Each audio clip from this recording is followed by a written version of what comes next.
Bismillahirrahmanirrahim. Now students, we are starting our next topic, and our next topic is operation on sets. Here are different operation on set like union, intersection, difference. Clear?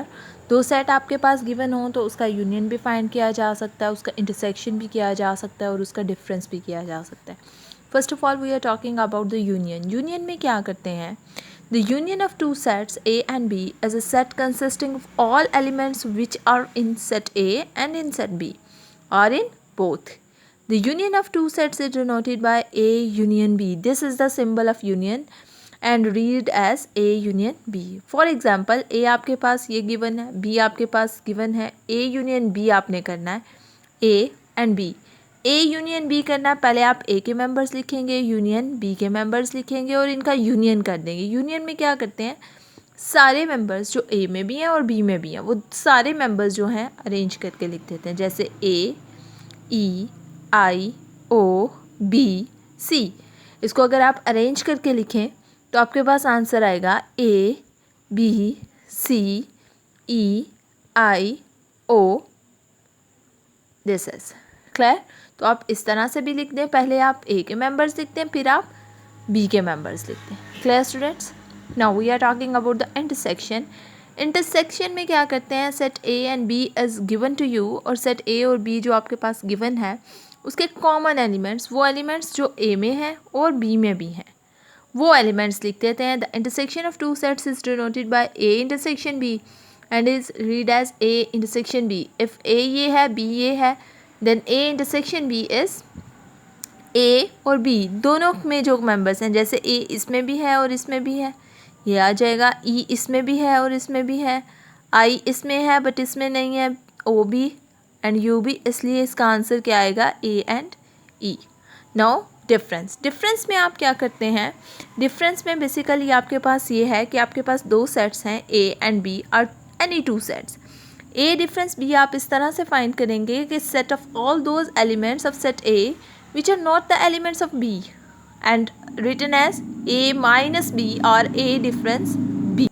Similarly अगर हम B difference A की बात करेंगे तो उसमें वो सारे elements जो B में हैं और A में नहीं हैं वो आ जाएंगे, यानी B माइनस A हो जाएगा या B difference A.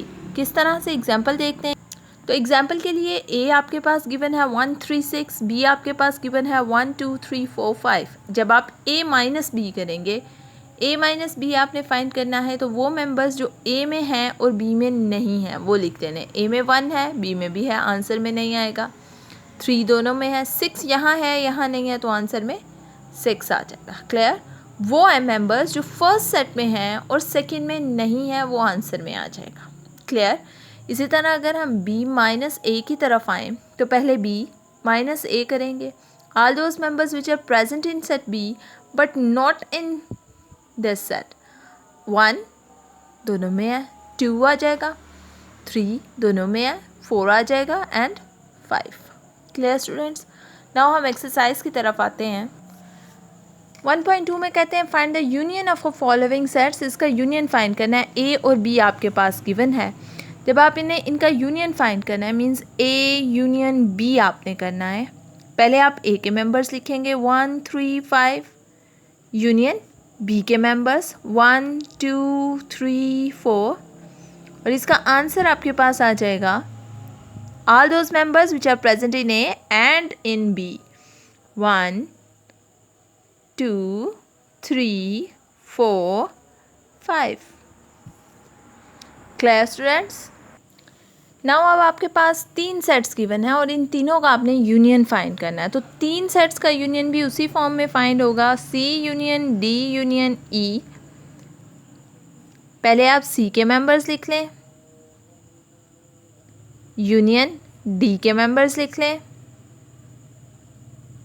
Union E के मेंबर्स लिख लें.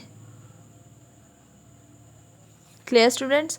अब यूनियन करना है तो आपने सारे मेंबर्स लिख देने हैं. आप इस तरह से करें कि पहले I O U C के members, then A E O आपके पास आ गया है, दोबारा रिपीट नहीं करना. देन I भी आ गया है, E भी आ गया एंड U भी आ गया. यूनियन में आपने ये बात माइंड में रखनी है कि आपने किसी भी मेंबर को रिपीट नहीं करना. Clear students. Now students look at these parts. ये 3 पार्ट्स हैं जिनकी आप खुद प्रैक्टिस करेंगे और and you have solve by yourself. इन तीनों में आपने यूनियन ही फाइंड करना है. Clear students? Now question number 2. Coming to our second question, and second question is find intersection of following sets. Intersection find करना है. As I told you before कि intersection में आप common numbers लिखते हैं which are present in first and second both sets. Clear? तो आप इसका intersection करेंगे 0 1 2 3 intersection -3 -2 -1 0.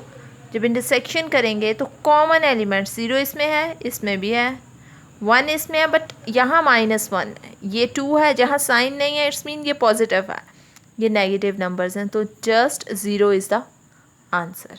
Clear? Now look at this next part. UVW दिया हुआ है. जब आप इसका इंटरसेक्शन करेंगे तो कॉमन नंबर जो तीनों सेट्स में है, -1 तीनों में नहीं है, ये +1 है, -2 तीनों में नहीं है, -3 भी तीनों में नहीं है, इसी तरह 1 2 3 भी तीनों में नहीं है. सो इसका आंसर आपके पास बनेगा empty set. Clear students? Now look at these 3 parts. ये तीनों पार्ट्स आपने खुद ट्राई करने हैं. इंटरसेक्शन ही फाइंड करना है. वही मेथड, वही पैटर्न है, उसी को यूज़ करते हुए आपने ये तीनों क्वेश्चन खुद सॉल्व करने हैं. क्लियर? Now question number 3. जी, क्वेश्चन नंबर 3 देखिएगा. If n is equal to set of natural numbers and w is equal to set of whole numbers, then find n union w and n intersection w. First of all you have to know that n आपके पास natural numbers हैं 1 2 3 so on, और w जो है वो whole numbers है 0 1 2 3 so on. तो आप जब पहले यूनियन करेंगे तो आपके पास आंसर स्टार्ट होगा 1 2 3 so on union 0 1 2 3 so on. Union में as I told you before कि आप सारे नंबर्स लिख देते हैं. So this is the union. And इसी तरह अगर आप इसका इंटरसेक्शन फाइंड करते हैं, एन इंटरसेक्शन w करते हैं, इट्स मीन कि you have to write the n here and intersection whole numbers. And what is the answer here? The answer is 1 2 3 so on, which are common, जो दोनों sets में आपके पास आ रहे हैं. Clear students? फोर्थ क्वेश्चन देखिएगा. If p is equal to set of prime numbers and c is equal to set of composite number, then p union c करना है और p इंटरसेक्शन c करना है. ये क्वेश्चन आप खुद ट्राई करेंगे. क्लियर? जी, इस क्वेश्चन में देखिएगा. जब क्वेश्चन आपके पास इस फॉर्म में गिवन हो, a b c तीनों की वैल्यूज़ गिवन है और इस तरह से ब्रैकेट की फॉर्म में चीज़ है, तो हमेशा पहले आप ब्रैकेट सॉल्व करेंगे. क्लियर? पहले b की वैल्यू लिखेंगे, b c f g union c की c f g h, और दोनों का आंसर लिख देंगे which is b c f g h. Clear? Now अब आप उसका यूनियन करेंगे a के साथ. जो आपका आंसर आया उसका a के साथ यूनियन करेंगे. a is a c d f union b c f g h. So the answer is a b c d f g and h. Clear students? इन्हीं गिवन वैल्यूज़ के लिए a intersection b intersection c find करना है. ये part आप खुद try करेंगे. Clear students? Now look at question number 6 students. x y and z are given. तो पहले आप इसका यूनियन फाइंड करेंगे, फिर इंटरसेक्शन फाइंड करेंगे. Same as question number 5 you have to solve by yourself. Clear? Now question number 7. Now question में देखिएगा r s t is given to you. You have to find r minus s. यानी सबसे पहले आप r की value लिखेंगे 0 1 2 3 minus. This is the sign of difference, minus s 0 2 4. जैसे मैंने आपको पीछे बताया डेफिनेशन में, वो वैल्यूज़ जो फर्स्ट सेट में हैं बट सेकंड सेट में नहीं हैं वो आप आंसर में लिख देंगे. क्लियर? फर्स्ट सेट में 0 है, सेकंड में भी है, सेकंड में 1 है वो उसमें नहीं है, 2 भी दोनों में है and 3. Clear students? Now T minus S करेंगे, टी की वैल्यू माइनस एस की वैल्यू, टी में है और एस में नहीं है वो आंसर में लिख देंगे, जैसे 1 2 दोनों में है 3। याद रखना है आपने सिर्फ फर्स्ट वाली वैल्यूज़ को देखना है, फर्स्ट वाले सेट को देखना है, सेकंड इग्नोर कर देना है। सेकंड के अंदर कोई वैल्यू है या नहीं है ये चीज़ आपने यहाँ पे नहीं लिखनी, सिर्फ वो वैल्यूज़ जो फर्स्ट में हैं और सेकंड में नहीं है वो आंसर में लिखनी। नाउ इसके ये दो पार्ट है, R minus T and S minus R, ये दोनों पार्ट्स आप खुद ट्राई करेंगे। Hope you all are understand about exercise 1.2। इंशाल्लाह नेक्स्ट वीडियो में हम 1.3 के बारे में बात करेंगे। ओके, अल्लाह हाफिज़ स्टूडेंट्स।